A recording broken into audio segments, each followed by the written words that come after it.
The Journey of the Self. I'm your host, Sarah. Today we decided to broach a topic that I'll say in this day and time, unfortunately, would be considered to be controversial, though it should not be. And that topic is Black male-female relationships, a different perspective.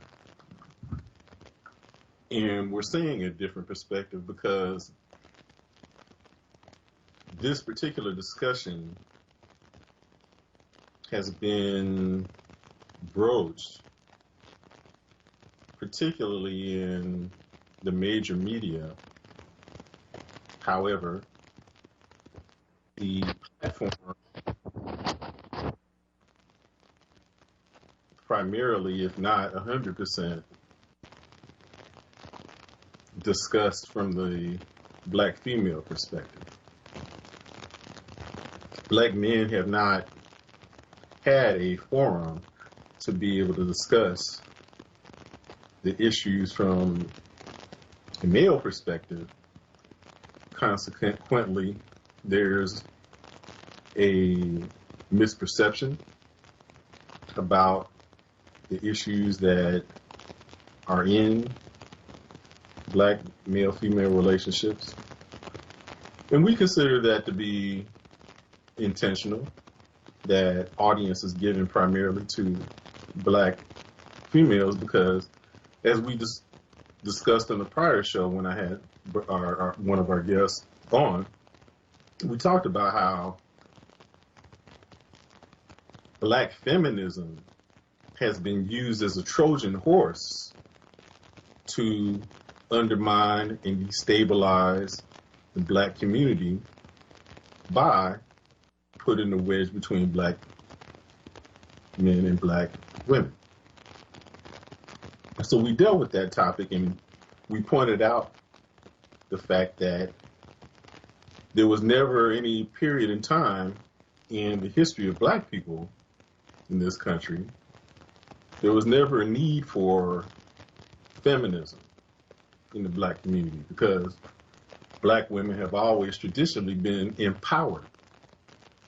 And we can have Brother Dr. Hasan Johnson speak to that a bit more as we go through the discussion today.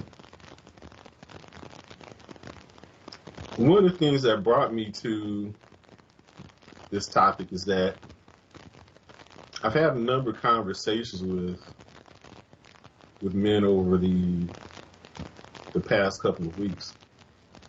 And one conversation came up in a question that was posed, and that question was, why do Black men have a tendency to stay in toxic relationships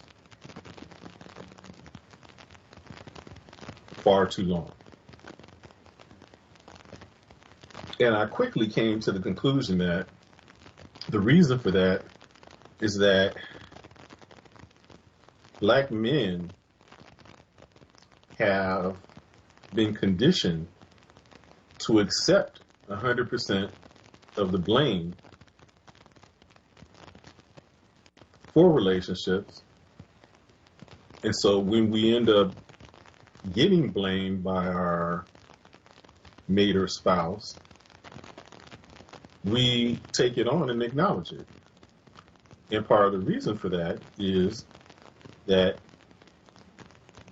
to a large extent, we've grown up in single-parent households that have been headed by women, and our mothers have told us that it is our responsibility to make our women happy. Now, as you know, I've discussed this a number of times on shows over the years and pointed out how it's impossible for anyone to make another person happy. Happiness is a personal responsibility. It's not something that someone can do, someone can get from outside of oneself.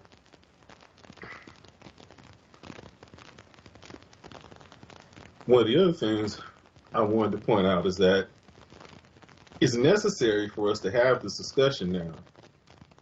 And it's important that we have this discussion in an honest and forthright manner. That has not been afforded to black men for the aforementioned reasons.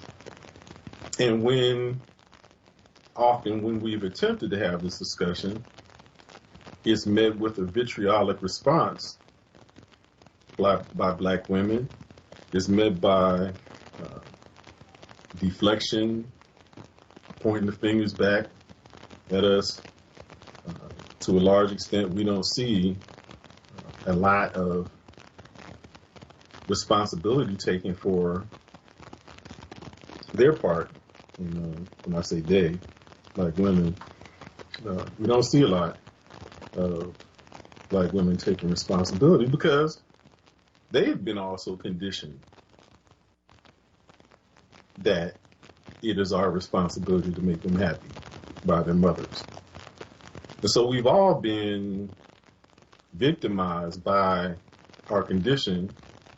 And then, as I pointed out, black women have been empowered by different means. So it's necessary to have this discussion because just as it is the case that, for instance, race relations will not improve between black people and white people until white people acknowledge the racism that they have engaged in against black people.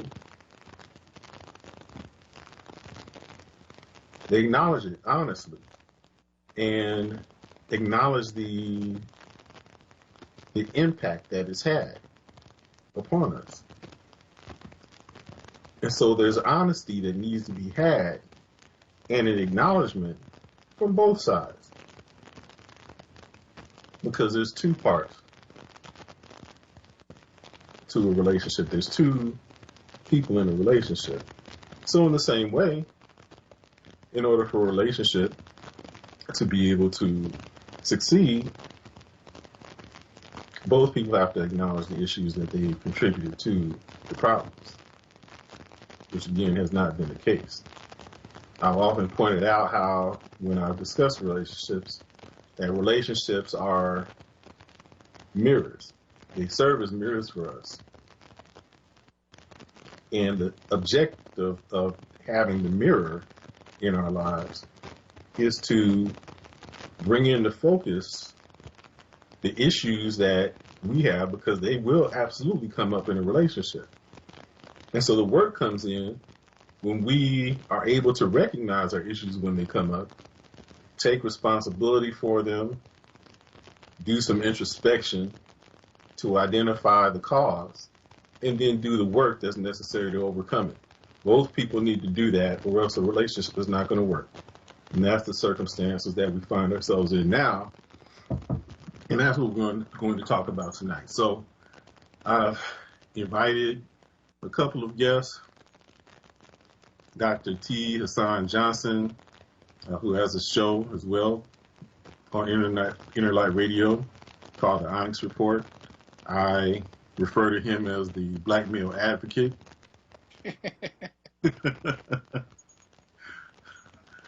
And, so brother, to a large extent, he talks about the issues that black men face. And so I thought it would be good to have him come on and share his perspective and share some stories that he's had in the forums that he's engaged in, and then talk about even some of his own personal experiences, because we've talked about his experiences. And then I also invited brother Andre Hayes on.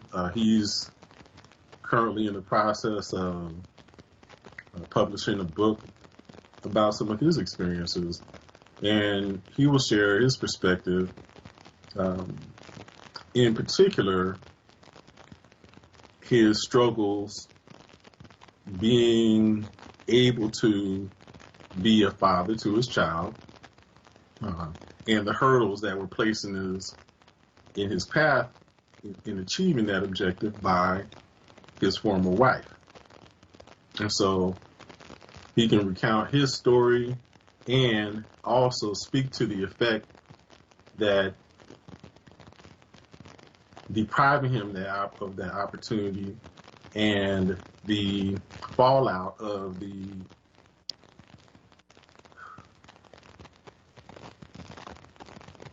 perspective that she gave to her sons and how that's affected their psyche. So we're going to get into all those things. So first we'll start with Brother Hasan. What is your perspective on what I just covered? And there's so much going on right now. It's ridiculous. but no, I mean, I'm clearly in agreement with you. Going back to the beginning part, for the most part, when we talk about Black relationships, especially if you grew up in the 80s and afterwards, it was always framed in the public from Black women's perspectives. So the start of the conversation was about how Black men had failed Black women, even if it was just not having enough marriageable Black men. It started out from a position of Black male failure. So the whole discussion became framed around how to make Black women whole by improving Black men, because Black men were inherently the problem. And there was no pushback because, for the most part, Black men didn't have a stage. We didn't have a platform. See, that's the thing. Black women were offered an international platform to voice their issues that Black men were not welcome to unless we were presented as the problem. And this meant that, we couldn't voice our own issues. And as you pointed out, my generation was really the first to be raised to a great extent by single mothers. So we learned to prioritize women's worldviews as our standard. And it starts early. I mean, I remember, in childhood, it starts with when you're on the playground and a girl hits you and you hit her back. You might be 5 years old, and your mother or grandmother or aunt will grab you and say, "No, you don't hit girls." And you're like, "She just punched me straight in the nose." Mm-hmm. And that's that's the early part of it. But by the time you reach adulthood, you've internalized that prioritization of her feelings, her worldview, her perspective, so on and so forth. And because that becomes so normalized, then you got hit in the 1980s with this standard where you have to make six figures and you have to be a college graduate, but you still need to know how to handle yourself in the street. And you got to be some kind of mix between Tupac and Barack Obama, and you got to get the calibration of that balance just right, or else you're the failure. And you got to be over 6 feet tall with a six-pack abs, and you got to have this in the car. And I've heard this from high school to adulthood. You got to own a house. You got to be able to be respected and have a position of some esteem in the work you do, and so on. And there's so many lists that Black men have been bombarded with. And then we heard it in the media. We heard it in talk show formats and songs. We heard it in movies. And the same thing we kept getting hit with over and over and over again. So you're absolutely right. By the time we just as you said, in order for us to have an honest conversation, we actually have to hear from the men. And I would argue that Black men also have to guard ourselves from falling back into our programming and attacking other Black men who are speaking out, because we're so used to, that the programming we've gotten. We actually have to pause on that and actually let it be stated, because it's only been in the last number of years that Black men have really been vocal, and that's mainly due to social media. Go ahead. Yeah. I wanted to jump in a bit because I wanted to focus in on something before we go on. So you brought up the fact that Black men have not had a forum to have this type of discussion or to discuss their issues, and that Black women have been afforded a number of different platforms. The point I want to address here is that, and this is a point that we made earlier, with respect to the black feminism issue, that this is a strategic move on the part of the white power structure to undermine the community by undermining relationships and also further casting black men in the negative light. And as Sister Frances Cress Welsing and others have pointed out, that the black male is the most threatening to the white man in that structure. And so it's been part of their strategy using black women as a weapon in that path of destruction of the black man. Yeah. We'll go ahead and add to that, if you would. No, you're absolutely right. And I've called this very recently in my show. I've identified this as conditioning women into being what I call colonizing agents. So we're all conditioned in the black community. Black men are, for the most part, conditioned by their women to be subservient and to prioritize her worldview.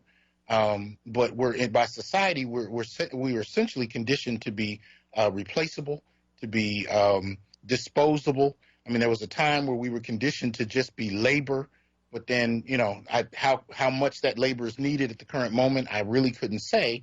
But in the end analysis, black men have been conditioned to be, for the most part, irrelevant. And so if you're successful, you're actually successful against the odds, because, this society didn't anticipate you existing as a successful black male. That's not your conditioning, and that's not what society expects of black men. For black women, they play the role of the colonizing agent. And so even in these protest movements that are female led, they usually tend to, in the end analysis, become about black female advancement.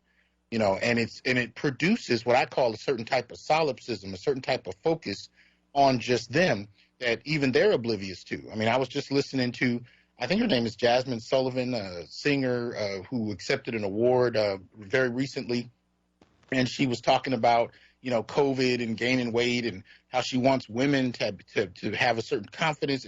But my point is, you can see this on almost every level, this overall focus by women on women. I don't care if it's starting new businesses, entrepreneurialism. I don't care what it is. It's overwhelmingly a focus by women on women. And this kind of solipsistic outlook is a product of this conditioning, where it's about her advancement, even if it's detrimental to the community. I mean, many of these women will have sons. You know what I mean? And I talked about this, and I want to say on your show before as well. I've worked with women who are going out their way to focus on girls in school and focus on, Black Girl Rocks organizations. And they have sons who are literally sleeping in the park and don't have daughters, but are focusing on starting organizations for girls and then trying to get them in college. But we know, before the pandemic anyway, black women were the most enrolled in higher education. Black men, not the case. And they're still prioritizing this dynamic. So this focus is very much a Trojan horse approach that basically taught black women that they could have access, especially to middle-class life, and that black men, were kind of secondary and unnecessary. Now, black men didn't get that same kind of access, but our women are so conditioned into getting it that their outlook is no longer what it was in the 60s, where they say, our black men are being oppressed. Their outlook is, well, if I can do it, how come you can't? Not realizing that there are two wholly different roads that black women and black men walk in today's society. Absolutely. If you will, because I know that you have the data on this, well, just really to kind of lay the background, speak a bit to the advantages that black women have from a socioeconomic standpoint versus the barriers that black men face, and how that further creates the the perception from women that, men are no good or so forth? Well, there are a number of them. I mean, whether you're talking about state aid, from welfare to various resources. Even if a good colleague of mine, BGS, did an analysis of this where we got to look at what's called the welfare cliff, and basically what it breaks down, and we have some charts that show this, is that women on aid will actually get more in resources if their formal income stays below, I think it was 35,000 a year. It was either might have been 35 or 29,000, but as long as it stays relatively low, they actually end up with more than $60,000 in resources. But if they earn more than 60, they become financially responsible for that. So the incentive is for them to earn less because they get more in regard to, the government stepping in. Those are not resources that black men have been privy to. As a matter of fact, there were formal policies that prevented that, like the man in the house rule, which Right. meant that for years, black men knew we couldn't get that. So we don't even think of welfare as an option much of the time, right? So that's one kind of situation. And then you got family court, which in many ways gave women an unprecedented amount of power, in regard to, divorce, child support, and even alimony. And it's not something that most men have access to, right? And I'm sure your other guests can speak to that. And then, from there, we got employment, we got access to education. We know in the 1970s, that became the entrance point for a certain type of white collar employment that was middle class bound, right? And for the most part, for generations, black men have tended to work with their hands and blue collar jobs. But then you have deindustrialization, you have jobs going overseas. This directly impacts black male employment in very powerful ways. That's just a few. We could even talk about birth control, which gave her complete access to controlling her body, providing her over 30 different forms of birth control for before, during, and after the Sex Act. And men are still working with the same things we've had in the 50s, condoms and the pull-out method and abstinence, you know what I mean, which really isn't realistic in a post-pill world, right? But these are the kinds of dynamics that are in place that really kind of allow for women to advance. And there are others I can mention, but I'm just saying this just to lay out a few. This creates a whole different dynamic. And so by the time, again, you get to the 80s where these feminist principles and concepts are being, written and talked about by fairly obscure groups of activist scholar women in the academy that are identifying with these radical feminist perspectives, but it gets popularized by the Oprah Winfreys and the Terry McMillans to the point where, many of your family members are espousing these feminist rhetorical concepts, even though they've never read a feminist book. They never sat down with Patricia Hill Collins' work or Bell Hooks' work. They did none of that. And they often don't know that the legacy of those black feminists were that they pulled concepts about black men from racist white scholarship and didn't even critically analyze it. They just used it. So the same racist perspectives about black men that white scholars were writing from the 50s to the 70s, many of these black feminists in the late 70s and 80s just incorporated it into their work wholly so. So we became, again, that's another example of what you pointed out earlier with the Trojan horse approach in the academy. Right, so they start pumping this research out into the public via women like Oprah, and this becomes a new narrative that's become popular and global on black men, which is why by the time you get to Color Purple, Mister becomes the face of black men. Mm-hmm. And if you don't think that that's powerful, look at what's been happening this last few weeks with Richard Williams. That is the reinvocation of the Mister from the Color Purple. They are reapplying Mister in the contemporary moment to a living man, right? To keep that narrative going. But it is a narrative rooted in misandry. It's rooted in a hatred of men. And I think what it's helped to produce in the black community is an ongoing, low-boiling contempt for black men that many of us have just gotten so used to. We don't really think about it because you're not allowed to talk about it. You're not allowed to point it out anyway, especially when you're raised in a family full of women. So you just learn to accept this contempt as normal.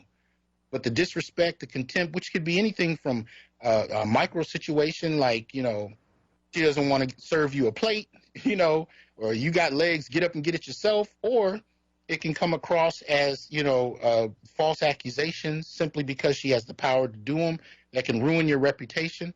I had a former student of mine call me a couple months ago and tell me his best friend went to jail simply because he came home late and his girlfriend got mad. So she called the police. She filed a false claim. He went back to jail. He didn't do anything. But she has the power to do it with no evidence. You know, his reputation is destroyed. He can't go back into business. But this is acceptable. And the problem is, you know, these are the dynamics set in place that benefit women in a very particular way. But when you're talking about a fairly poor community like ours, those kind of things become, you know, for lack of a better word, they damn near become superpowers, right? Where look, this is how cold it is. You can have a woman, Sarah, from 25 years ago say, Sarah did this, and your public reputation and maybe your career are in question, and you may not even know who this woman is. You know what I mean? That's the power of these narratives at this point. And men don't have that, even if we've actually experienced that. Whether you've been raped, whether you've been abused, you don't have the power to call a woman's behavior into question in such a manner that she has to worry about her income, her public reputation. It just falls on deaf ears. And what we know from the rates of abuse, you know, in regard to that, the black community's abuse rates are bidirectional, meaning they're fairly equal from men to women and from women to men. And if anything, the data shows that women across race initiate violence more, and they tend to use weapons. But if you ask people about violence in the black community, what are they going to tell you? It's black men. Black men.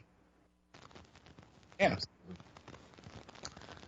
To go back just a minute, and you know, after that, we'll go ahead and bring in our brother Andre Hayes. We're talking about some of the social economic factors. One thing that we didn't bring out, because I just want to lay that as part of the foundation, is that when affirmative action came into play, that when black women are counted as double minorities, which also provides a educational advantage, which to meet the affirmative action goals in the educational system, in particular college, they kill two birds with one stone by admitting a black woman in the college. And so that ends up skewing the economics on the side of the black woman,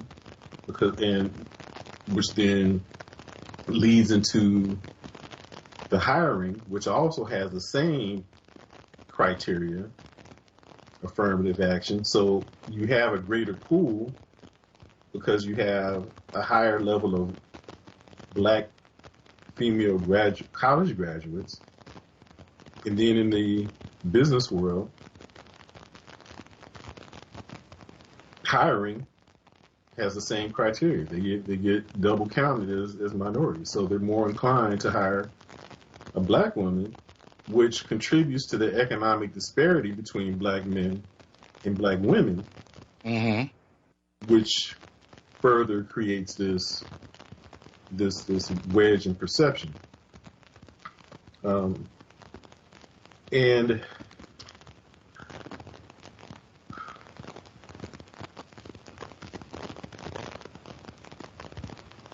so this has affected the point I was trying to make with that is going back to the premise of black feminism.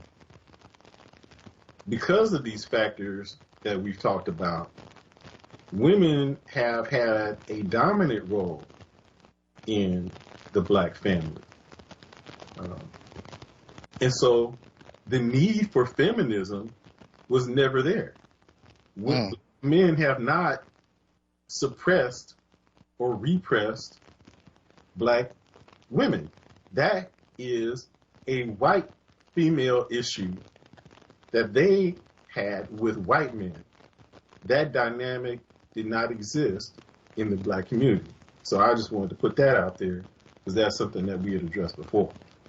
No, absolutely. I mean, I think what you're talking about actually takes us back to Daniel Patrick Moynihan. And this was a politician that produced the Moynihan Report. And if you talk about it in, say, Black Studies or Africana Studies circles, the only thing you'll hear about it was it was a racist document.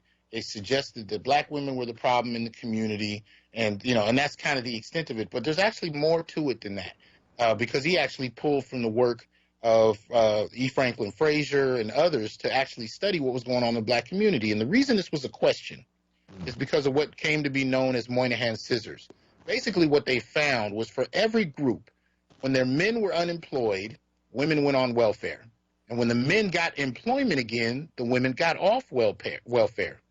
But if that was for every community but the Black community, what they found was whether Black men were employed or not, women stayed on welfare, which provided them an independence from their men in a whole way that the government didn't understand.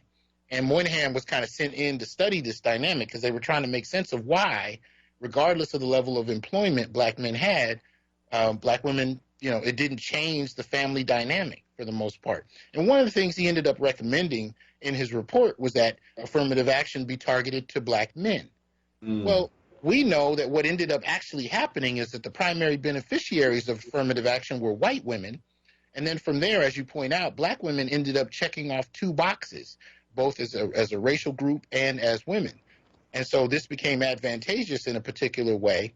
And Black men ended up getting the short end of the stick in regard to affirmative action, which again left us following behind, trailing. Absolutely.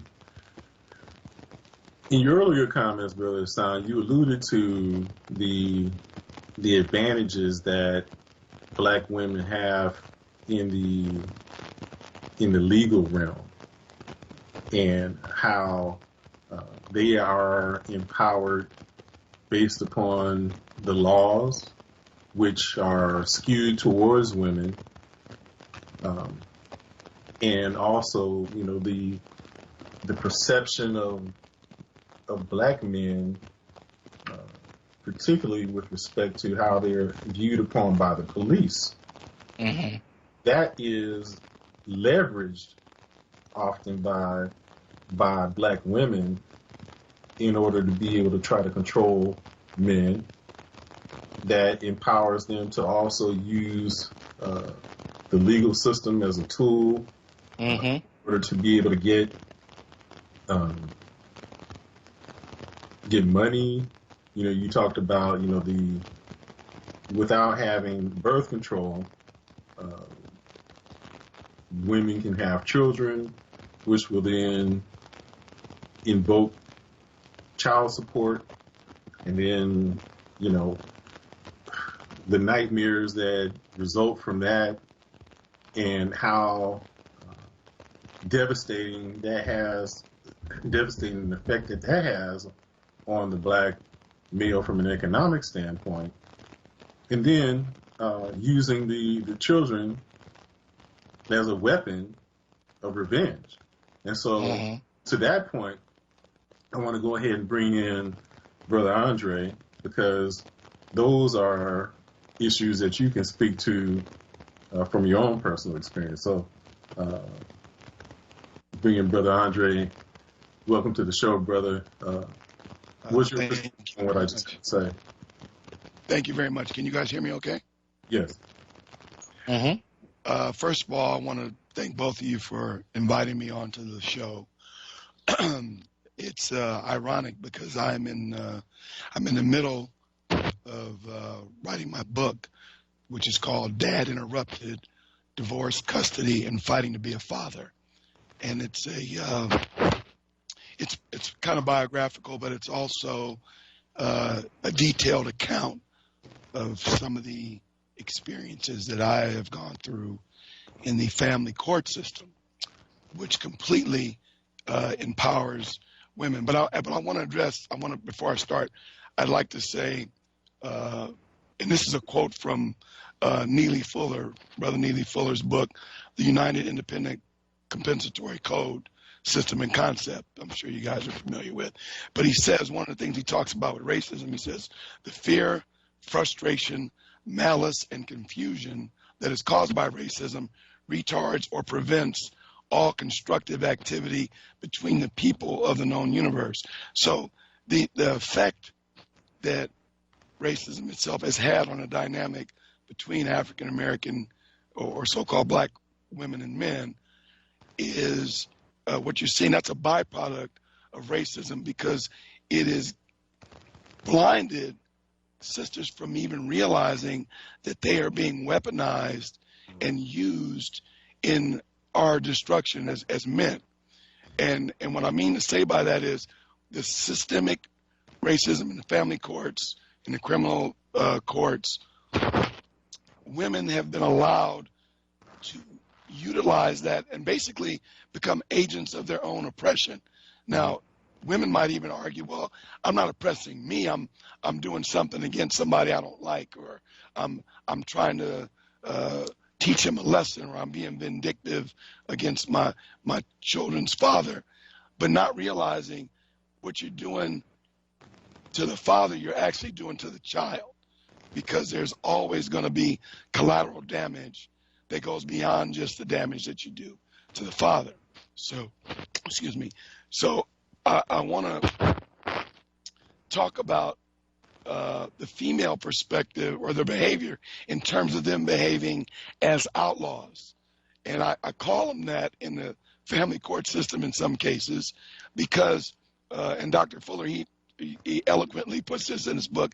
He says that any law that is used in such a manner as to promote injustice is a non-law. Any person who willfully and deliberately utilizes the law in such a manner as to promote injustice is an outlaw. So they are essentially behaving as outlaws by taking a system that they are very clear that it is already stacked against us, and utilizing their ability as women to essentially destroy us economically, psychologically, in terms of, and even I would even go so far as to say destroying us as parents, because as a father, when you've got to fight all these other battles, and let's say you have visitation with your kids, by the time you see your children, you have been browbeaten in so many other areas of your life. They don't get the best version of you. They get a weakened and sometimes wounded emotional and psychological version of you as a dad on those days that you do visit with them. And I'd like to clarify what that means, if I could, or if you guys are okay with that. Go ahead.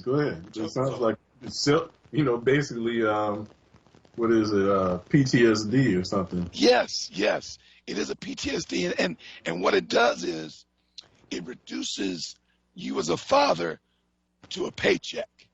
You are reduced to a paycheck. I don't want your parenting opinion. I don't want your opinion on how to raise your boys into men, but I will cash that check every month. So my value as a man is diminished. My value as a father is diminished, not just in terms of what I'm able to do, but in terms of in the eyes of my own children. So when my boys would visit me, I had a visitation schedule of every Thursday night and every other Thursday all the way to Monday morning. I was so I was reduced to just a figure, of just an economic figure, and I was so removed from them on the days that I didn't see them that I was forced to try to compress a week's worth of knowledge as their dad into those 4 days that we would meet. So you're talking about a schedule. We'd meet, we would discuss our goals, and then we hit the ground running, Thursday after school, and we would go until Sunday night. And I would try to hit all those points that I should have been allowed to touch on 7 days a week just by phone conversation or text message. But all that was cut off. So I'm reduced to a 10-day a month figure in the lives of these young men. And it's devastating to them. Let me just jump in and ask this question. When you did have the opportunity to have those interactions, with your children, which are, I mean, you have all boys, ironically. What hurdles did you have to face based upon the fact that they were with her, who during the time with her were giving them a very negative impression about you? Well, I'm glad you asked that question. Essentially, I have to spend a day deprogramming them to rebuild what had been torn down during the time that they were with their mom. So essentially, they heard negative things consistently, and then even subconsciously, they were told things like my middle son, who is the most personality-wise, I think we have the most in common, and I think that physically we look the most alike. So he would hear, your father isn't worth a damn, your father is garbage, and then he would hear in the same breath, you act just like your dad, you look just like your dad, which sends a subconscious message that you're worthless, Mm-hmm. and that beat down his self-esteem. So now the anger that he's receiving is projected onto me when I pick him up, and I have to basically tear that wall down and attempt to rebuild it in a short period of time, just so we can have any kind of positive interaction. And that was very difficult to do, very difficult to do. And oftentimes it would impede my parenting, because as I'm trying to advise, in the back of their minds, I've been so disrespected and minimized. Oh, Dad, you're just controlling. Dad, you're just trying to tell us what to do. I'm not controlling you. I'm your dad. My job is to guide you, and that's what I'm doing. It has nothing to do with control. And I'll give you just one brief example. I'm a big Stephen Covey believer in terms of 7 habits and the personal commitment schedule and setting goals. So I would have them do a schedule, and I gave them copies to do on their weeks when they weren't with me. And she told them in no uncertain terms, you don't have to do that. He's trying to control you. You don't have to set goals every week. You don't have to have a plan. That's just him trying to control you. And basically undermining their ability to develop as young men, and young men with vision and ideas and goals. So this is the kind of thing that I had to deal with. Well, as you know, I know all about that. Yes. And I spent, I don't know if you want to mention, we spent a lot of time where, I engaged in some counseling for brother Andre, Yes, and helping him to be able to deal with that. Yes. Because it not only affects, as we talked about, it affects the children, and we can speak more about that, but, it really, seriously had a, really heavy effect on you. Yes, it did.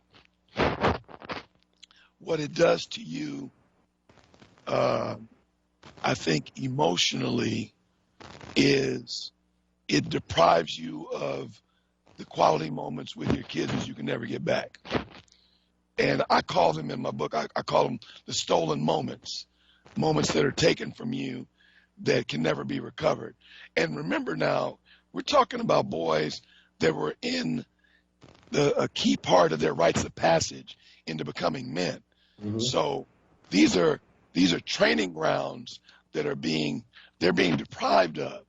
And the tools I'm trying to give them, they're not going to get that anywhere else.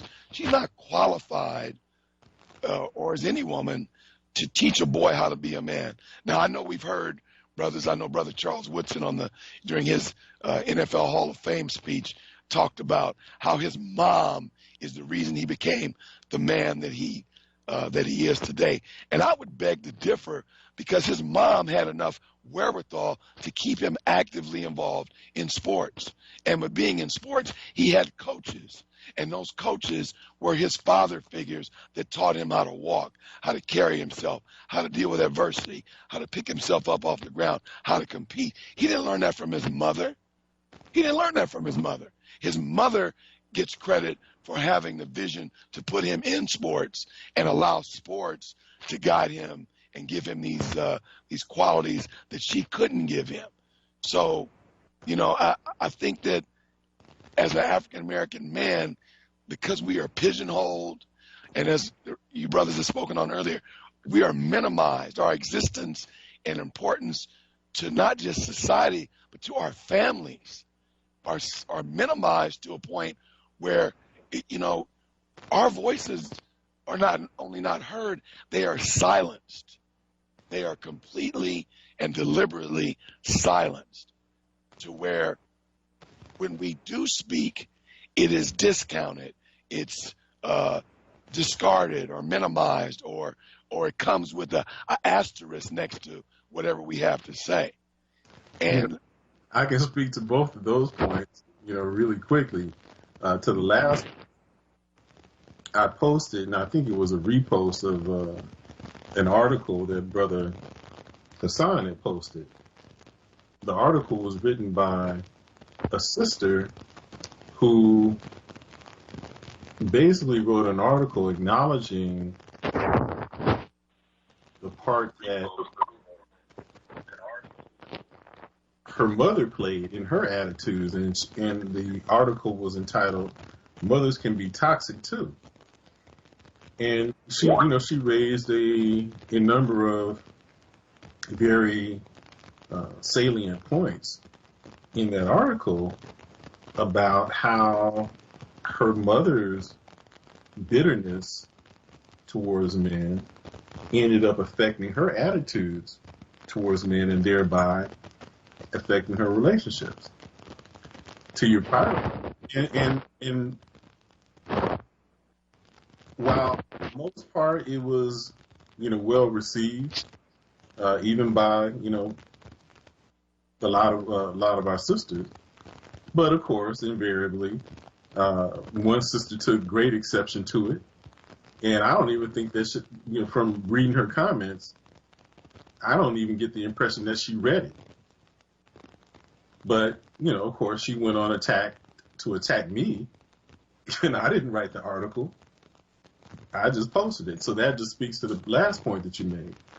To your prior point about Brother Charles Woodson, I was, from my own personal experience, I grew up in a single-parent household led by my mom, and I became a man in spite of her, not because of her. Because of course, she had bitterness towards my father and didn't share the real story about him. But the only reason that I didn't succumb to it was that I was assigned as the man of the house by my father, and he supported that by basically telling them both to listen to me. So, so I was basically just thrust into manhood from that standpoint. So I wasn't, and I think that shielded me from the adverse effects of the the negative black male talk. We have a caller holding from the 770 area code. Let's go ahead and bring the caller on if you have any questions or comments. Go ahead. Hello, this is Ian. Good evening, Sarah. What's up, brother? Yeah. Nothing much. The gang is all here.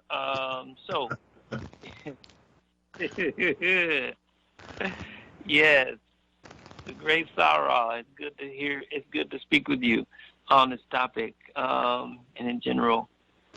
Is Dr. Hasan still on? Yes, sir. Yes, sir. How you doing, man? Hey, good. How you doing, man? This is wonderful. This is a treat. I was writing earlier today, right? Let me share with you, what came to mind.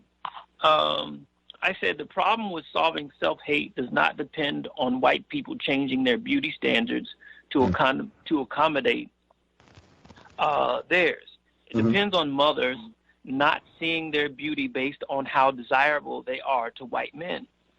A black female civil rights activist once said she knows racism still exists because white men don't find black women attractive. This mindset leads me to believe that the self-hate among young black males is based on their mother's outlook. And this toxic desire to get the attention of white men leaves young men to hate not only themselves and other black males, which is mistakenly attributed to racist standards from the outside of the black community, a problem that is exacerbated by not having enough black males to admire and look up to, and thus without the paradigm of the hero's journey set forth by a patriarchal system, they are left with the weak gynocentric methods of assessing self-esteem that leads to the self-hate and worship of white supremacy.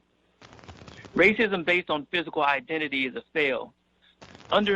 Understand that black women associating levels of racism with self-esteem will cause an over and underestimation of the severity of the effects of the system of white supremacy. Nice. Mm-hmm. Mm-hmm. That's a good point, brother. Very good point. And I'd like to let me cap that, because this is actually what I should have read first, but let me cap that. What most Negroes try to attribute to white supremacy is really the fatal folly of independent women, black women, single motherhood that puts children and families in dangerous and precarious positions and circumstances. We cannot assess the potency and power of white supremacy till we are able to measure it against the standard of a stable family protected by black males, to which the black gynocracy has wholly protested against and abandoned for the sake of women's rights and privileges. Yeah, and those are excellent points, and that goes to underscore again how our sisters are being used as weapons of our own destruction.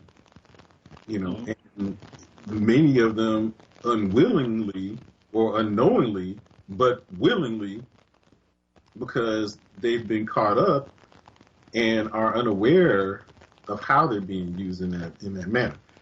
We have. I want to move on to the next caller, Okay. and this is Chad, who is Brother Andre's oldest son, who can speak to the adverse effects of the bitterness of his mother and how hearing constant negativity throughout his life affected his psyche,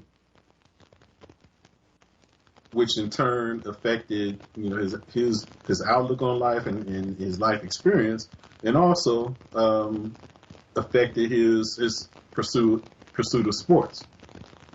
Chad, are you there? Right here. Hey, welcome, Chad, man. Good to have you on, man. It's been a while. Good to be on. How you doing? Fantastic.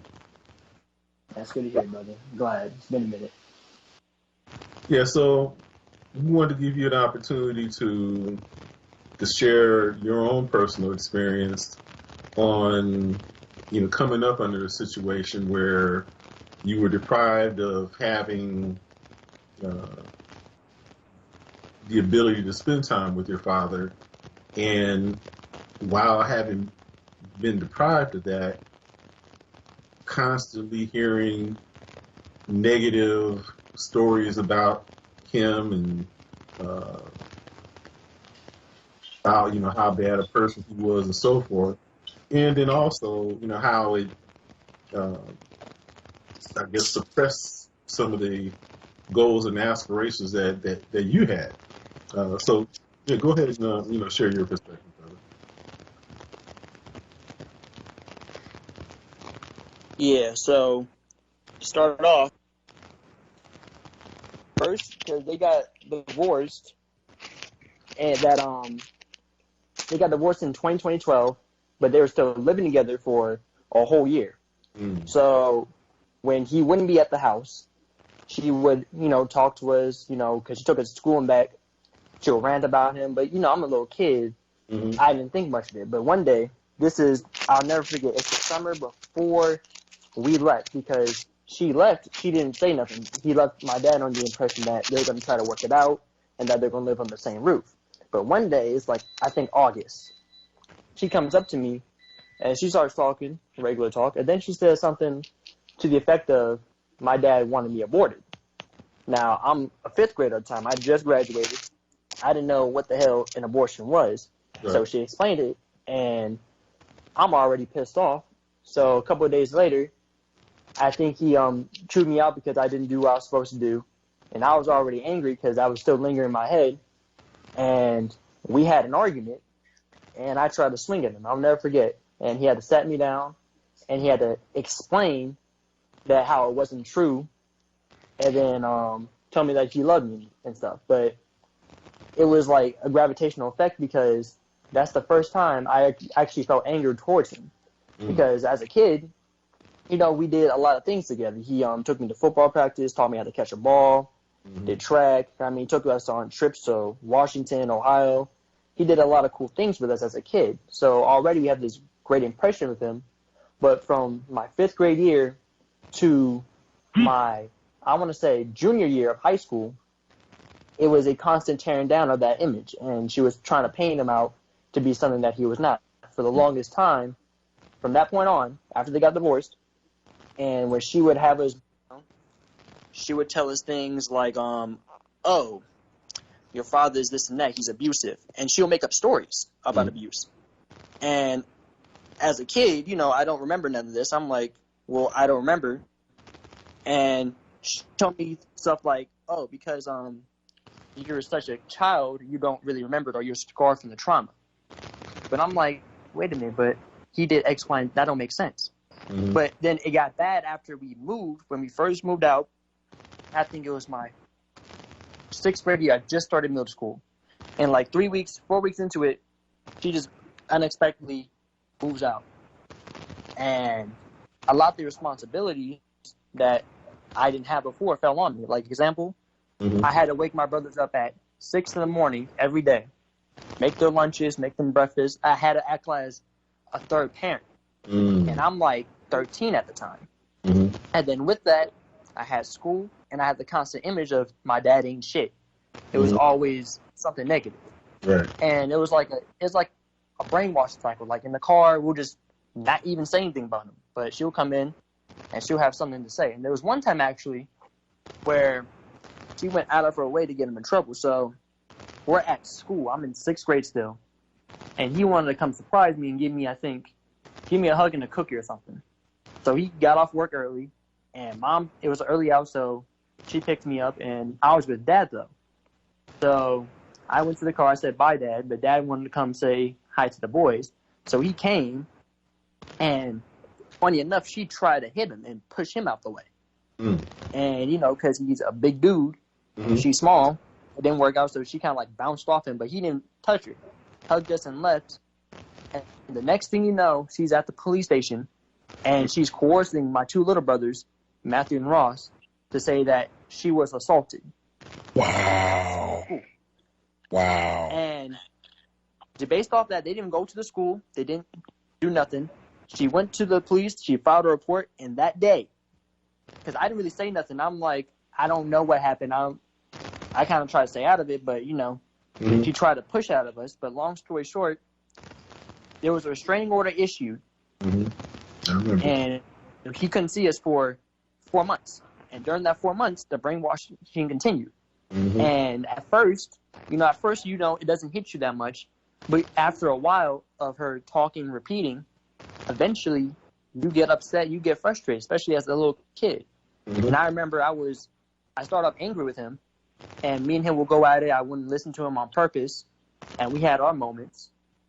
And then he would have to, like he said before, and earlier in the podcast, he had to deprogram all of us. Like 1 week when we're there, he had to deprogram me. Then 2 weeks, deprogram my brother. And then so on and so on. And it got to the point where, like, she would deliberately try to have it so we would stay with her more than him. And she did this. Not the first time she did it. There was another time, I think a year later actually, where we were playing football with a friend of ours, family friend Bryce, and my brother, he got scratched by accident, and it was like, oh, it's like, my bad, bro. And that day we went back to mom's. Now we went back to mom's. We didn't think nothing of it, but she saw the mark, and she asked who did it, and we told her what happened. But what she did, she twisted the story, said that my dad beat him. Went to the police station. He said my dad hit him, and a family friend also was a part of it. And they had him thinking, she had one of the officers thinking that my dad was like Michael Jackson or somebody. That's what the comparison the officer made to my dad right in front of me. I'm like, but that's not the case. It was an accident. And then I didn't think nothing of it at first, but she was following restraining orders unbeknownst to me. She said she wouldn't, but she ended up doing it. And funny enough, when they went to court about it and they had a hearing, and that week also I had a championship game that I was going to go to because my dad was the assistant coach on a football team. We were doing good, and I was the starter, and we were balling out. And then she told me that day I couldn't play because of my dad. So you can imagine, I'm like, yeah. Go ahead, man. Yeah, my bad. But you can imagine, like, the kind of effect that has on a kid. Like, I can't do this because of him. So she did stuff like that, and she kept on doing it. And at first, I never realized it until my junior years when I kind of finally, like, I got tired of it. Because at first, you know, you're a kid, adolescence, you kind of go along with it, and you buy into it. But then it wasn't until my now stepmom came into picture, and I saw how that relationship was going. It kind of like, it hit me different. I'm like, hold on, if he's that bad, how come this female is doing okay with him? And they're not having any of these problems. He's not trying to hit her, and etc. He's not controlling. So it had me step back and think, and it wasn't until, I'll never forget, my junior year, I'm like, I got kind of tired of it, and I really wasn't happy with the way I was living. At her house. Like, I mean, there'll be days where I just feel sluggish, lethargic. I just didn't feel good about myself. So I'm like, something's got to change. Let me change the environment I'm in. So that's when I started going to my dad a little bit more, trying to sneak in extra nights over there. And then slowly but surely, I ended up moving in with him. And then I started learning the truth of things because he showed me the documents, like the whole manuscripts from the court. And that's when I learned she pretty much lied to us the whole time. Yeah, that's a powerful story, and I can attest to it because your father, you know, reached out to me, you know, for counsel on how to deal with it, and that was, you know, and Andre, you can remember that, you know, throughout that whole ordeal, I was pointing out, just let it go because there will come a time when they will end up starting to figure out the truth of it, you know. Yeah, I remember you did counsel me as to that, and it was very effective counseling because it really talked me off the ledge because I get emotional hearing him tell that story, and and I get emotional because he doesn't deserve to suffer like that. Right. He didn't deserve it. And this is, you know, that's a scar you kind of carry, you know, and you can't undo that. You can't unring that bell. And children aren't asked to be brought here and shouldn't be used as pawns in situations like that. But unfortunately, this is not an anomaly. No, it's not.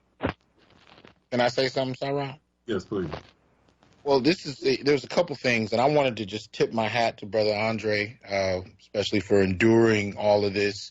And I want to actually say I've done a video on this a few months ago. There are a lot of fathers who have essentially been forced out of their families because of the resources that women have at their disposal.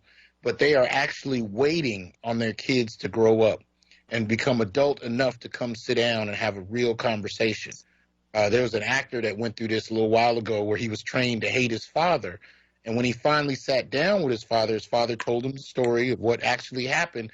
But here's the key point, and I say this a lot. Fathers will often have a box of receipts, what I call a box of receipts, and they'll pull out and show the evidence of the effort they tried to put forward to connect with their kids, whether it's gifts, letters, doesn't matter, or the evidence about how, how they're the story that, that wasn't told, evidence for what is true and what isn't. Fathers tend to have that, but a lot of us who grew up without fathers don't know that until you finally go sit down with that man. So I urge people, if you haven't had that conversation, especially at this time period, if you have elders, I'm a big advocate of people recording interviews with their elders, particularly fathers, and finding out that life story, because you don't know what you've been lied to about. And the only other thing I wanted to add is, on top of what was said as far as her, being willing to falsify charges, I'm also getting reports that lawyers incentivize women to sometimes provide false charges to get custody or to increase their child support judgments. So, actually falsifying that is a reality that lawyers will push too. And I'm glad you brought that up, because that was her incentive. And I didn't know the game. I had never been in this situation. But if you have a domestic violence charge, you automatically are disqualified from co-parenting. You can't get joint custody. It's not even on the table. And once it's in the folder, and no matter how many anger management classes you do, no matter how many domestic violence classes you do, or how much counseling, you've already been labeled. You took a plea, because I ended up taking a plea in that case my son was talking about. I was, and Brother Sarai, you were there when we had the witnesses and all that, and I showed up with the witnesses, character witnesses, and the DA doubled down on the charge, asked for continuance, and said, I'm going to double your charges unless you play ball and take a plea. Yeah. And so I was looking at 4 charges, and my attorney said, look, here's the reality since OJ. You're going to walk in that courtroom, and the jury, which is not going to be reflective of you or your community, is going to see this imposing African-American man and this little woman, and they're going to say, maybe he didn't do all 4, but he did one thing. And one charge carries 18 months in state prison. So can you afford to be away from your job for 18 months? No, check that box. Can you afford not to pay your mortgage for 18 months? No, check that box. So I'm painted into a corner where I was forced to take a plea. And now she got what she wanted, which was me painted as a domestic violence offender, which affects your ability to father or to parent your kids and to have custody. Exactly. Wow. Exactly. Yeah. That's heavy. And you got some fathers that can't even fight back, especially if they know they're going to have to pay for her attorneys and an attorney for themselves, and they don't have the resources. Sometimes they can't even fight back in court, so they end up accepting whatever's imposed on them. Well, yeah, it imposed a severe economic hardship on Andre. Because having to take loans out on the house. I think that's right. That's right. Bet everything. I bet everything. And if I could just inject this, just to give you guys a taste of this, how the system's weaponized. So that incident, we had a restraining order hearing, and a sister was the judge, Tamara Hall. And so I had an attorney representing me, this Asian brother, and she didn't have a lawyer. So we're in the middle of presenting documents in court, statements from witnesses, and to refute what she was saying. We're presenting affidavits. The judge objects to my presenting these documents, and my lawyer says, you can't object, Your Honor. You're supposed to be objective.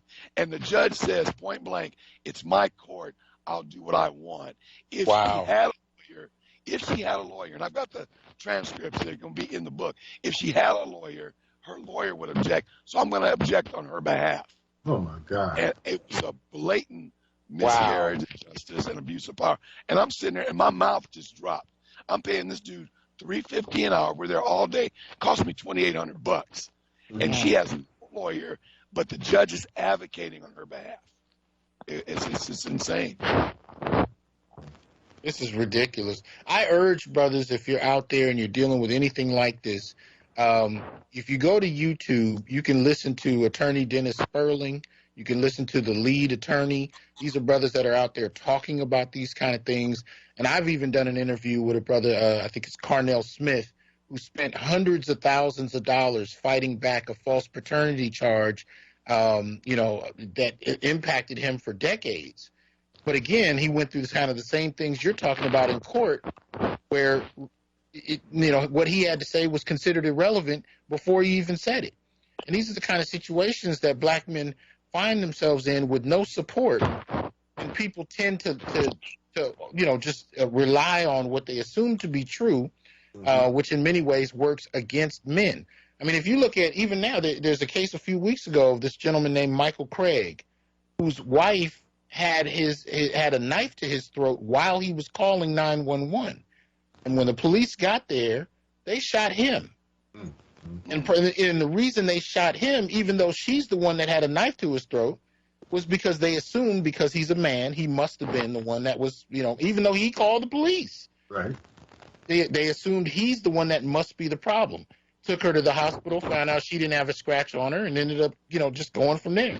But that's kind of what the issue is with black men. There's a misandrist assumption that black men in particular, are inherently the problem, and that leads everyday black men to fight these uphill battles to stay in their families' lives.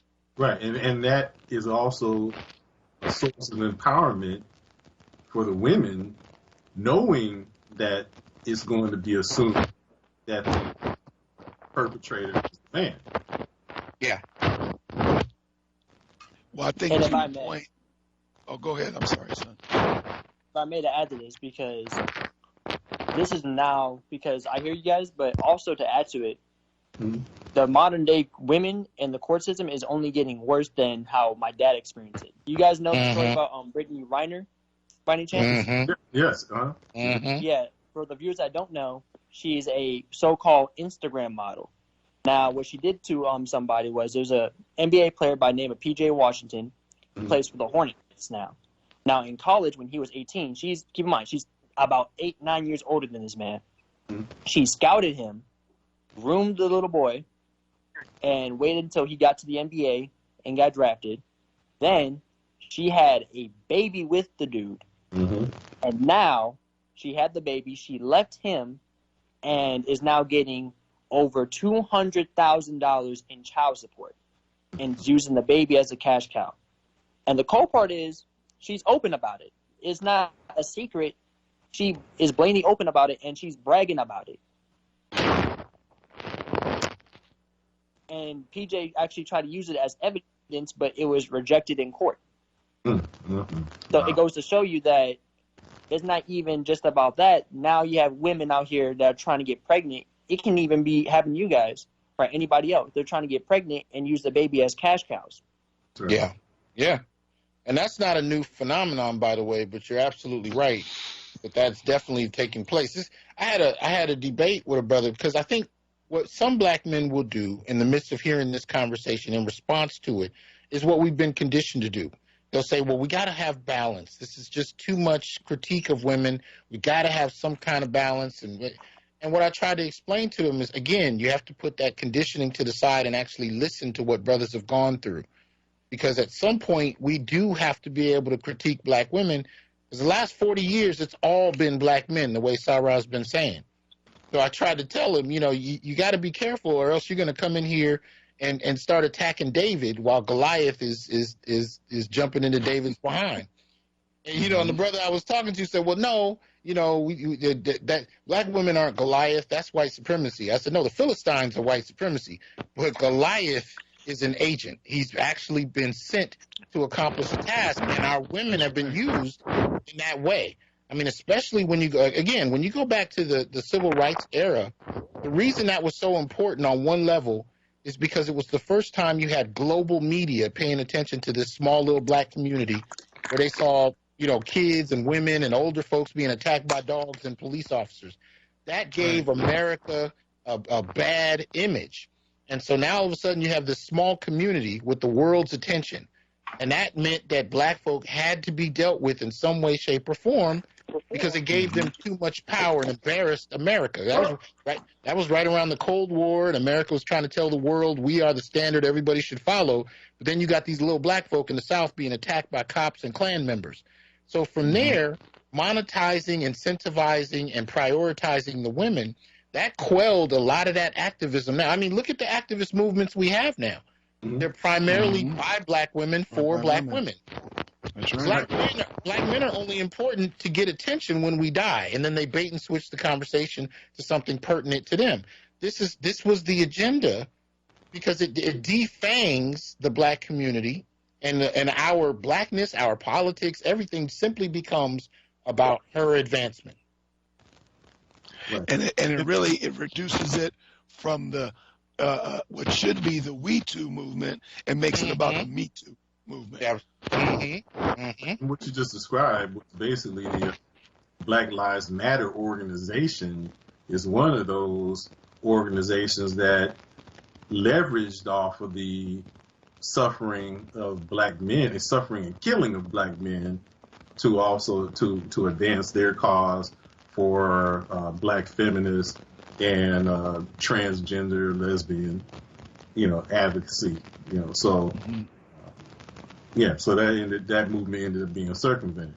If you're on hold, please mute your phone until we're ready to have you come on.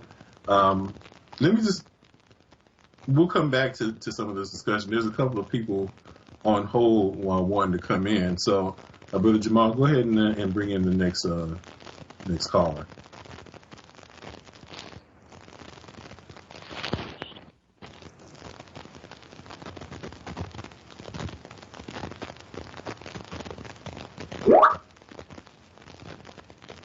Go ahead, caller. You're on.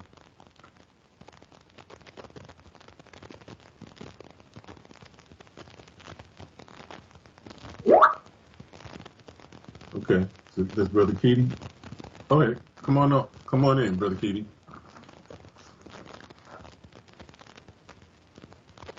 And while we wait for Brother Keating, I think Brother Hasan had talked about talking to one's father in order to be able to get the full picture, the story, which Chad ended up having to do with his father, Andre. And, I did the same. I recently had the same experience. A couple of years ago, I spoke to my father and came to learn that me and my sister had been kidnapped and taken away from my father by my mother and her family. What? Wow. Yep. Yeah, he didn't know where we were. Until Absolutely. that was in Chicago, and we, he didn't find out where we were until probably about a year later after we showed up here in California. That's how I ended up getting here. Wow. Yeah. Can I say something real quick while we're waiting on the caller? Yes, please. When I was listening to Andre, break down his story, one of the things that came to mind is one of the things the black community has really lost is not only an appreciation for black men, but an understanding of what exactly manhood and fatherhood actually is. In the midst of this era we're in where they want to, pose this idea of gender exchangeability. It doesn't matter who's there. Anybody can play any role. Gender is irrelevant. Gender roles are irrelevant. One of the things they've thrown out, like the baby with the bathwater, is the role of fatherhood. And so in that, there's not an inherent appreciation for what fathers bring to the table because it's assumed that they're really unnecessary. They're like accessories. They're nice to have. But if he acts up and doesn't act right, get rid of him, get that child support, get the alimony if possible, and really just make him work for your household at your whim as a woman. But the idea that fathers actually contribute something necessary, not even for just boys, even girls, you know what I mean? Oh, absolutely. That's completely considered out of the picture at this point, and it's ridiculous. And I'm in total agreement with what you're saying. about us being reduced to basically you're just a sperm donor and Yes, just sir. get out of the way and let me do what I need to do. Yes, And sir. and to the point about the criminalization part, and I want to make this clear for our callers just to understand the system. When I went through that process with the restraining order, the judge, in spite of my ex-wife getting up and admitting that she had come to my house late at night unannounced, but she claimed that she was in fear of her life, totally contradicted her testimony. The judge granted her a restraining order, and I didn't realize that the family court works in cahoots with the criminal court, because 3 weeks later, I got a letter from the DA saying, based on the validation of the restraining order, we're charging you under domestic violence count X, Y, and Z. So it transferred from a family court issue and got the restraining order, set off events on the criminal side that I totally was not even expecting. And that also has an impact on you as well. Wow. Wow. Wow. Yeah. So in the essence, and it's important for your callers to know, you mentioned earlier about brothers having resources. I had exhausted all mine in family court. So when I got to criminal court, I had to get a public defender because I couldn't afford to hire another attorney at $350 an hour. So, Yeah.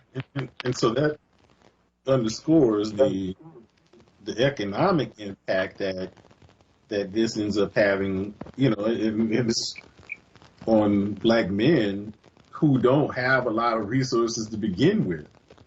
And for many black men, that's like, it's devastating. Whether the fees that you have to go through, if you're going through the legal system, the child support, alimony, it leaves a lot of men destitute and us here based upon some false premises.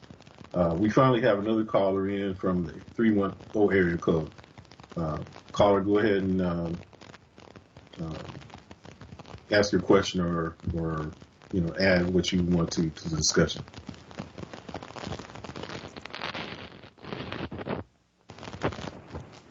Go ahead, caller. You're ready.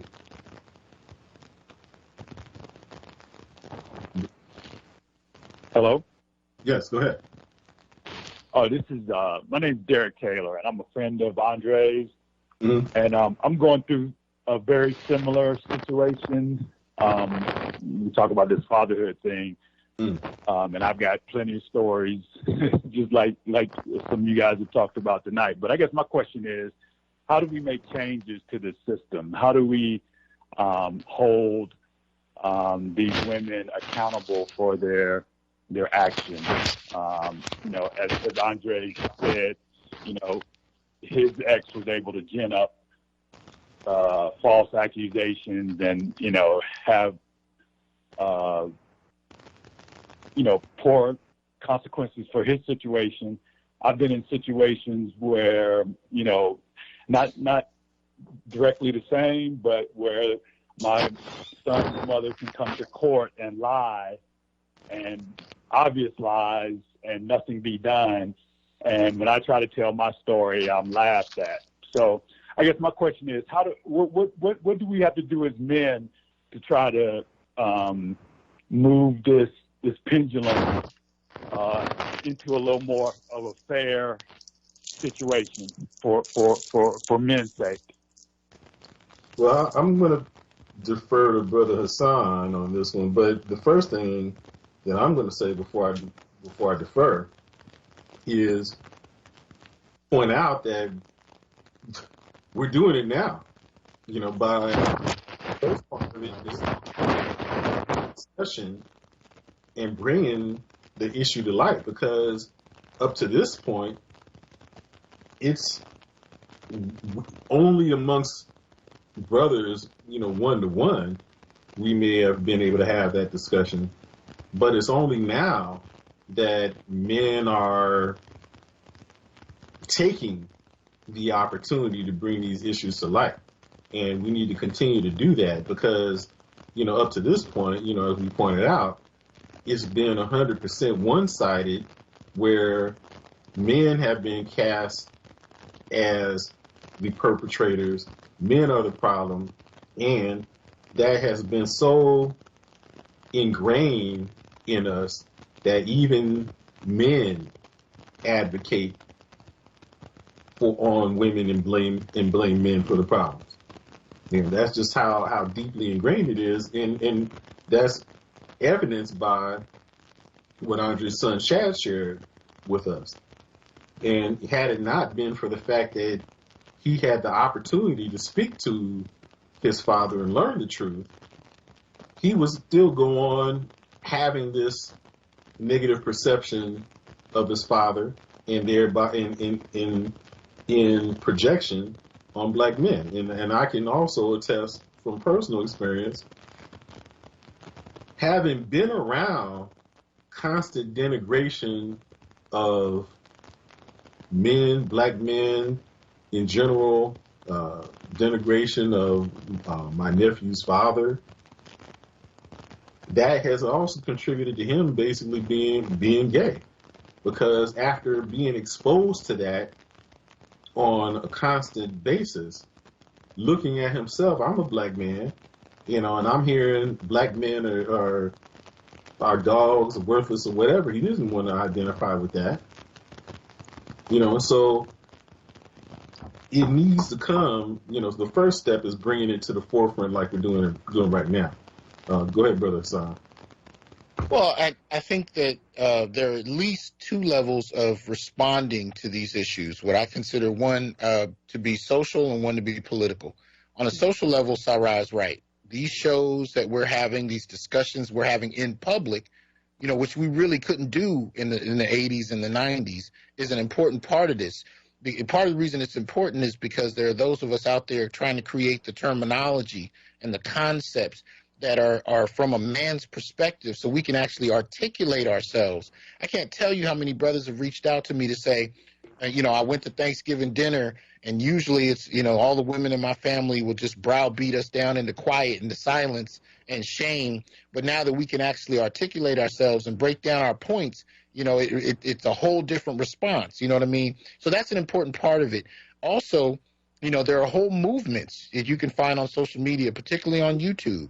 It's a cross-class discussion going on with black men about responding to the same relationship issues, because the brother who's making $150,000, $250,000 a year is dealing with the same type of recalcitrant attitude and difficulty as the brother who's making $20,000 a year. And so now you have black men sharing stories and comparing notes, just like we're doing on this show.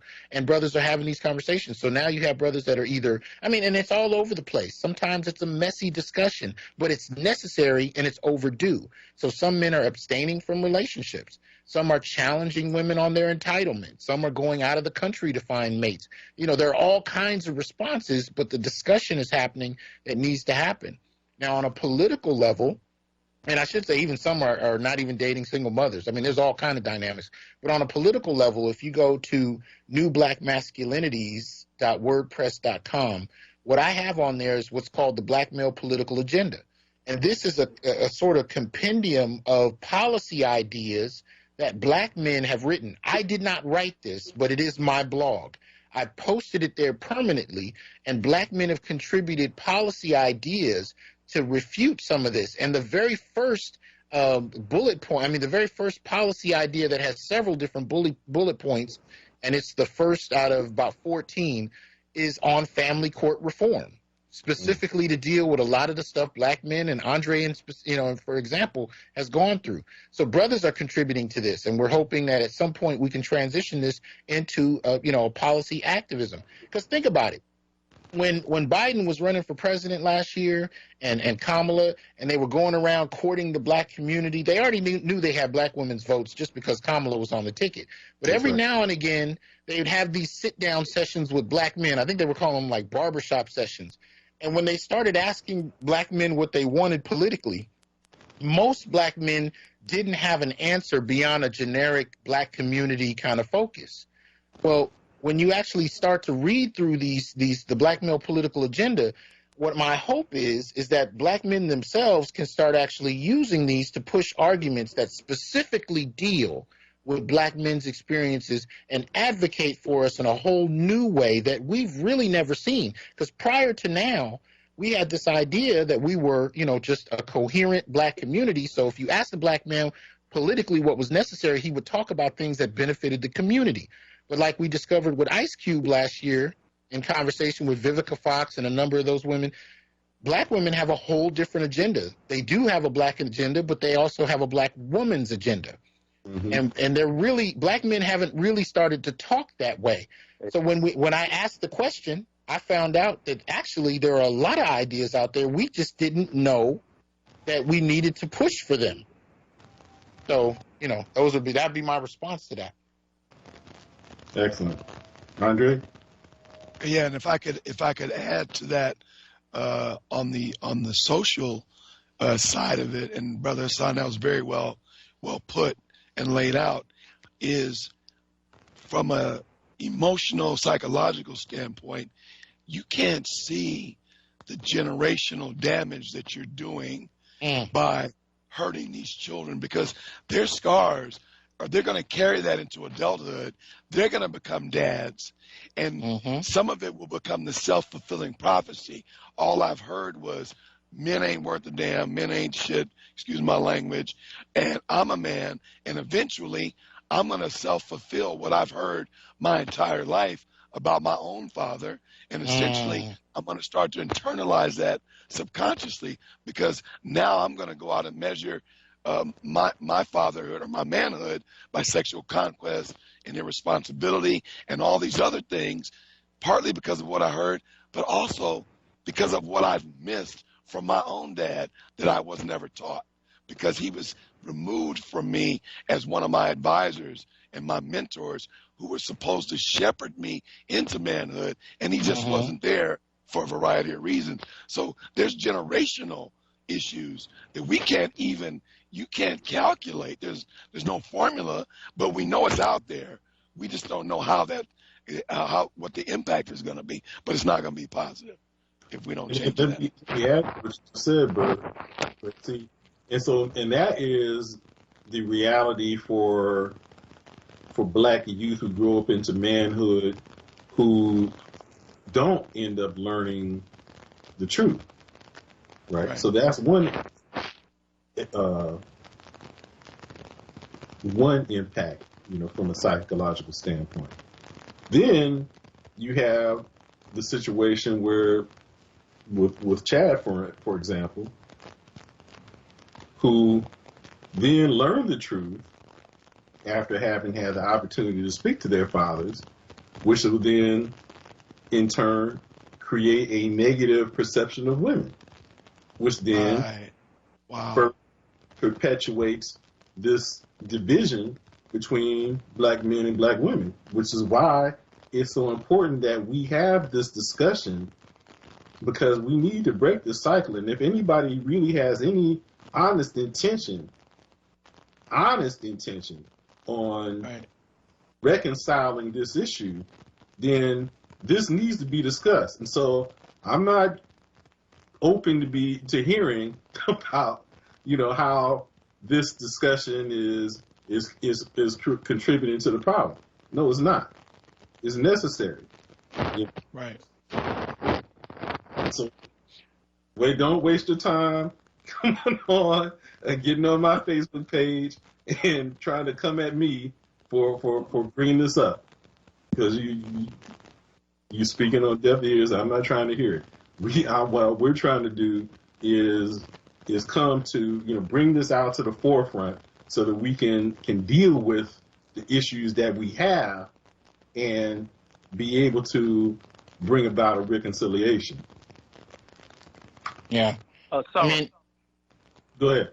This is Brother Chad. Go ahead. This is Ian. Okay, go ahead, Brother Ian. Respect to all the brothers on the panel. Some sorry to hear about your experiences. I've had, unfortunately, similar experiences myself. My ex-wife, when my kids were, a couple years old, told me that she could take my kids and go to another state and the police would be on her side. Mm-hmm. I was wholly unprepared to deal with that. You know what I'm saying? Mm-hmm. That was like way out of my league. I'm a young man with kids. Like I have no concept of even what that is. You know what I'm saying? Yeah. And my ex, somebody was giving her tutelage, and I think someone of more experience than her, because she wasn't at a level herself.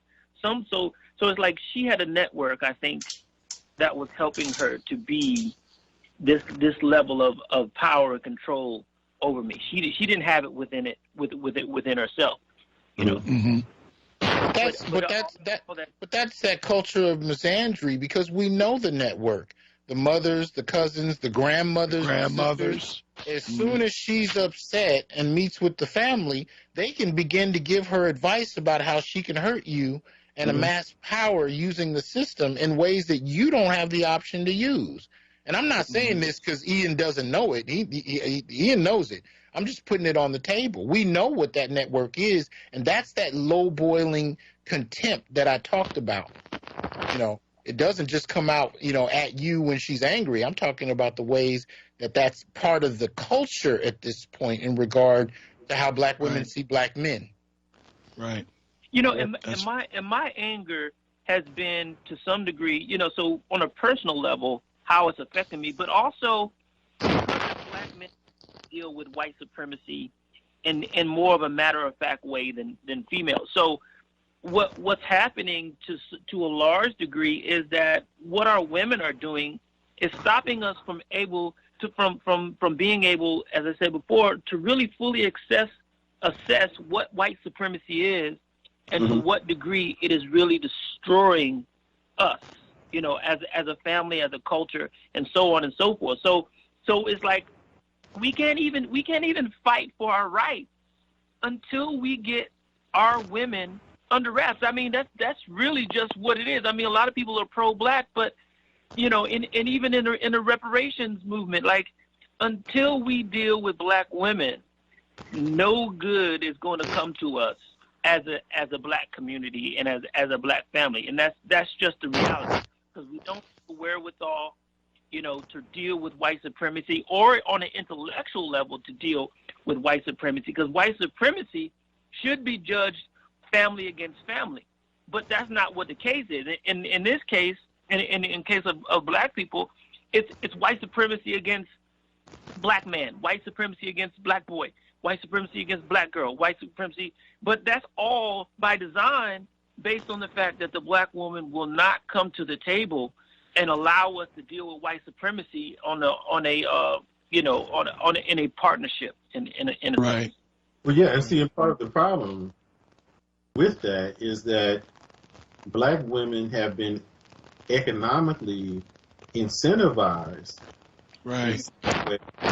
that they're disinclined to do that. They benefit from the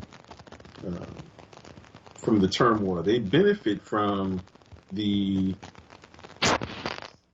social economic advantages that they've been afforded, right? Right. And so it end up being, so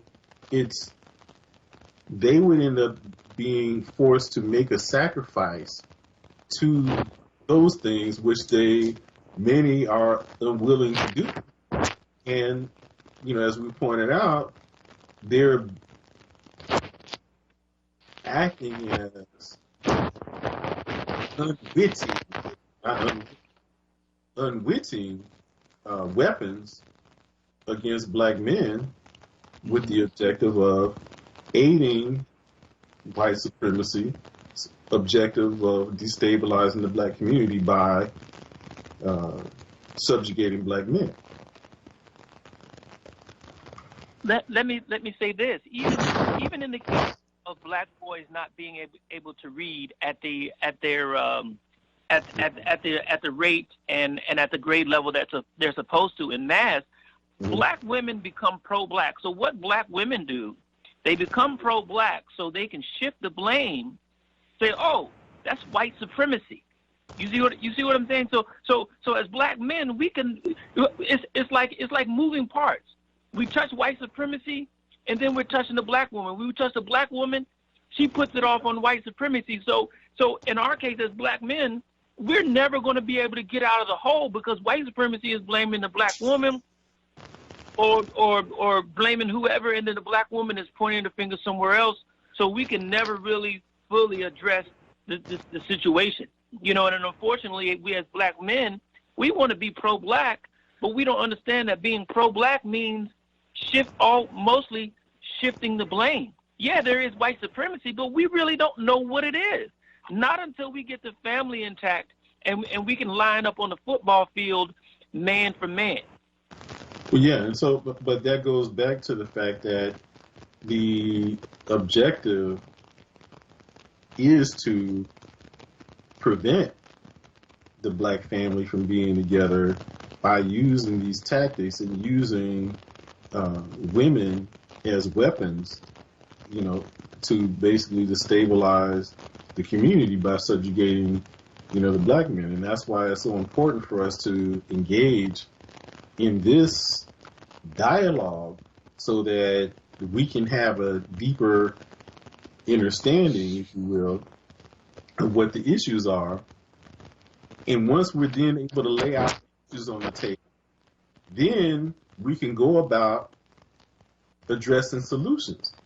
But if we don't first lay out what the circumstances are, what the facts are, what we have to deal with, what we're encountering, we can't ever come up with a solution because we don't understand the nature of the problem.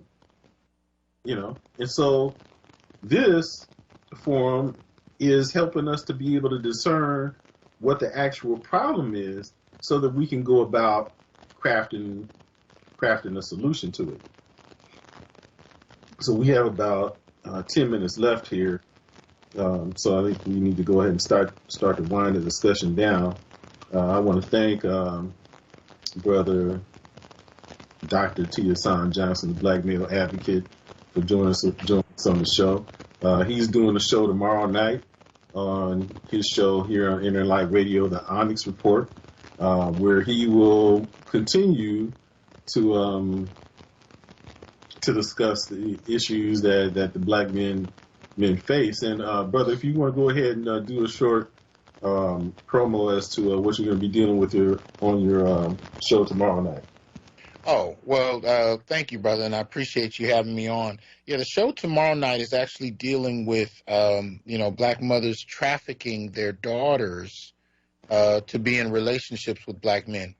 So in other words, when men are being offered not only the woman in question but her daughter as an enticement to be in a relationship, you'd be surprised how often this happens.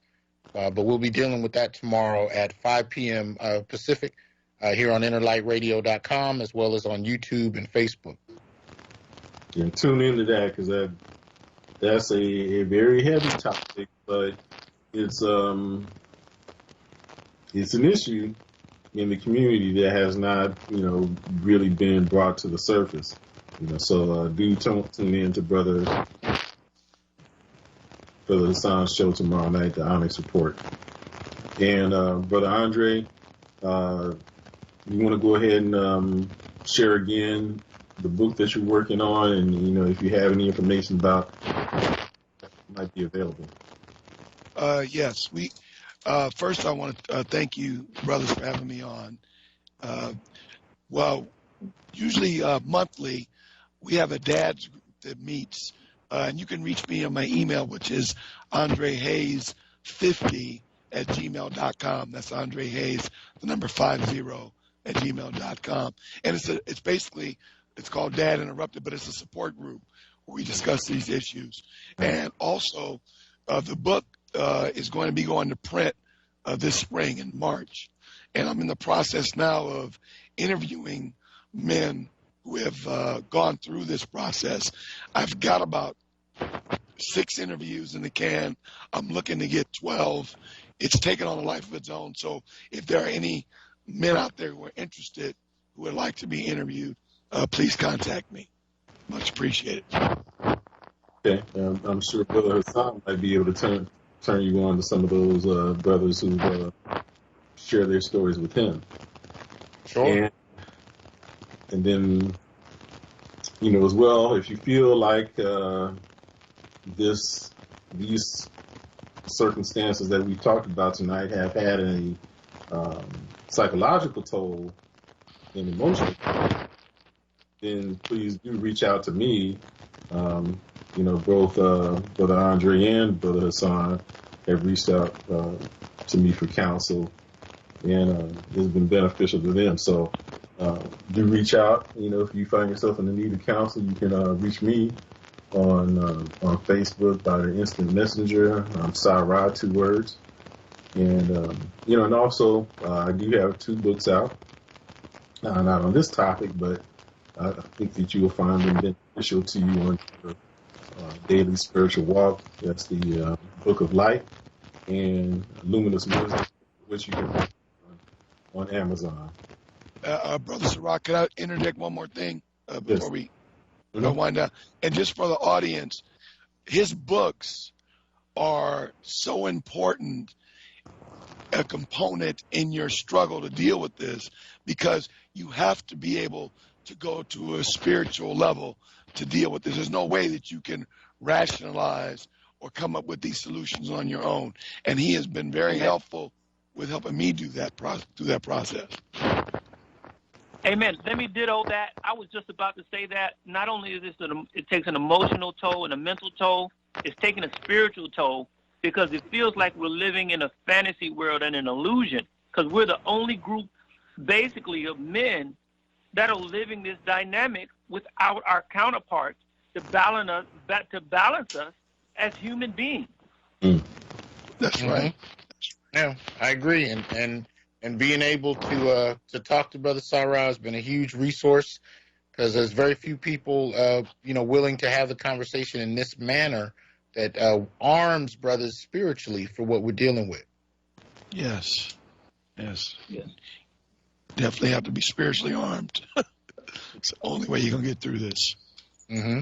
Hey, I appreciate the endorsement from you, brothers, and I appreciate all of you for being on the show.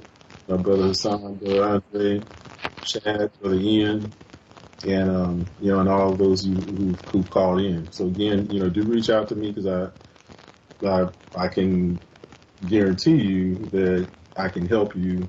If you're going through emotional trauma from these type of circumstances. So do reach out to me on Facebook.